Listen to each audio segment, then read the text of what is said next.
everyone, this is Neeraj Talks. Welcome back to our channel. ఈరోజు అమ్మాయి గారి సీరియల్లో ఏం జరుగుతుందో తెలుసుకుందాం. స్టోరీ మొత్తం స్కిప్ చేయకుండా చూడండి. ఇప్పుడు వీడియోలోకి వెళ్ళిపోదాం.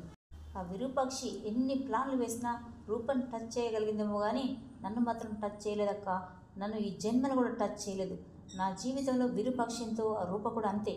ఆ దరిద్రం గురించి ఇంకెప్పుడు ఇంట్లో ఆలోచించడం కానీ మాట్లాడుకోవడం కానీ వేస్ట్ అక్క అని అక్కడి నుండి సూర్య వెళ్ళిపోతాడు.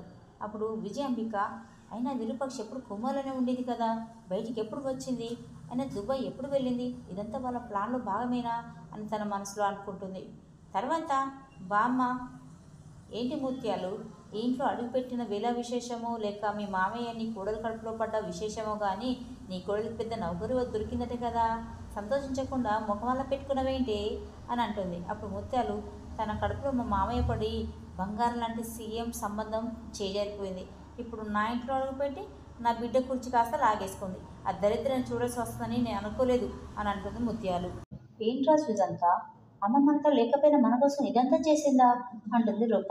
అప్పుడు రాజు, అమ్మాయి గారు, అమ్మ అంటేనే అలానే ఉంటారు, ఇప్పుడు మీరు మా బాస్ కదా అంటూ రూపని సీఈఓ సీట్లో కూర్చోబెడతాడు.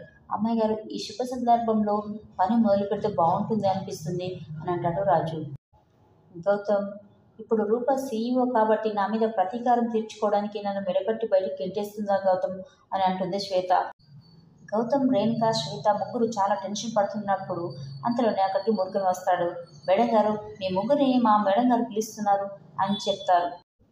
గౌతమ్, శ్వేత, మీరు స్టైలిష్గా వచ్చి ఎంప్లాయీస్ మీద పెత్తనం చేయడం కాదు, పనిలో ఇన్వాల్వ్ అవ్వాలి, అప్పుడే కంపెనీ గ్రోత్ అవుతుంది అని అంటుంది. రేణుక, నువ్వు పని వదిలేసి వీళ్ళతో తిరుగుతున్నావేంటి, నీకు పని మీద ఇంట్రెస్ట్ లేకపోతే ఇంట్లో కూర్చో అంటూ అందరికీ ఒక్కో రకంగా క్లాస్ చెప్తుంది సీఈఓ మన రూప.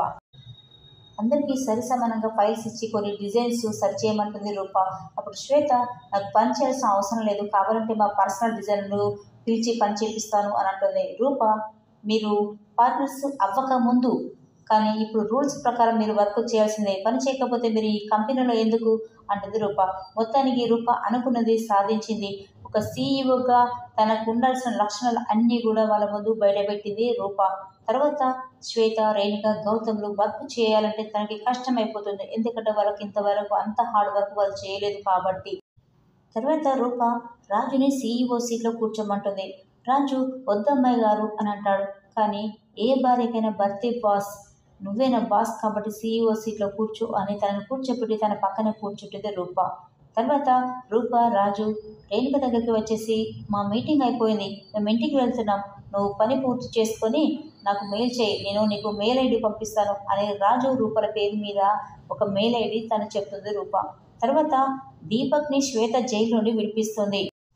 విజయాంబిక శ్వేతకు కాల్ చేసి, అమ్మ శ్వేత, నువ్వు చేసిన సాయం ఈ జన్మలో మర్చిపోలేనమ్మా అని అంటుంది. అప్పుడు శ్వేత దీపక్కి ఫోన్ ఇవ్వమంటుంది. దీపక్కి శ్వేత ఒక ప్లాన్ అయితే చెప్తుంది. అది బోనాల జాతరకి సూర్యుని తీసుకురమ్మని అని అంటుంది శ్వేత. తర్వాత విజయాంబిక ఇంటికి వచ్చాక, తమ్ముడు నువ్వు కోప్పడనంటే నీకు ఒక మాట చెప్తాను తమ్ముడు, ఈ మధ్య మన టైం అస్సలు బాగాలేదు, ఒకటి పోతే ఒకటి మనల్ని వెనక్కి లాగేస్తుంది ఉన్నాయి.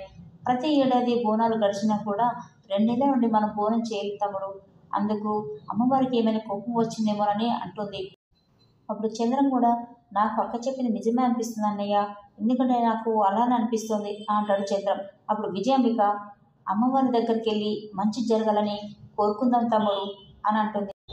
నాకు ఇష్టం లేదక్క, నా జీవితంలో జరిగే సంఘటనలు చూస్తుంటే దేవుడు ఉన్నాడా లేడని నాకే అనిపిస్తుంది.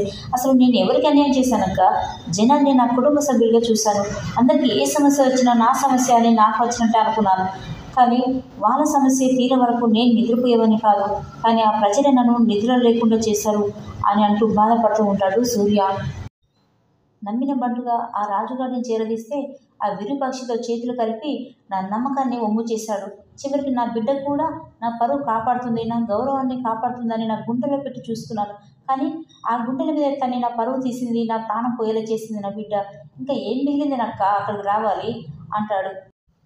అప్పుడు విజయాంబిక, తమ్ముడు మనకు పట్టిన దరిద్రాలన్నీ పోతాయి, రాబోయే రోజులు చాలా బాగుంటాయి, మన మీద కోపంగా ఉన్న అమ్మవారిని దర్శించుకొని శాంతి పూజిద్దాం తమ్ముడు, నీకోసం కాకపోయినా నిన్నే నమ్ముకొని ఉన్న ఈ కుటుంబం కోసమైనా నువ్వు వస్తానని చెప్పు తమ్ముడు అని అంటుంది విజయాంబిక. అప్పుడు సూర్యప్రతాప్ సరేనని ఒప్పుకుంటాడు.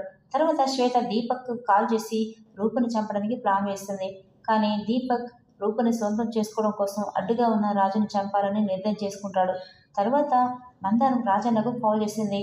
రాజన్న, ఇక్కడ పెద్దయ్య, నేను, మా కుటుంబ సభ్యులు అందరం కూడా బోనాల జాతరకు వస్తున్నాం, మీరు అమ్మాయి గారిని తీసుకొని రావాలి అని కాల్ చేసింది. రాజు సరే అమ్మాయి గారిని తీసుకొని వస్తానని తను చెప్తాడు.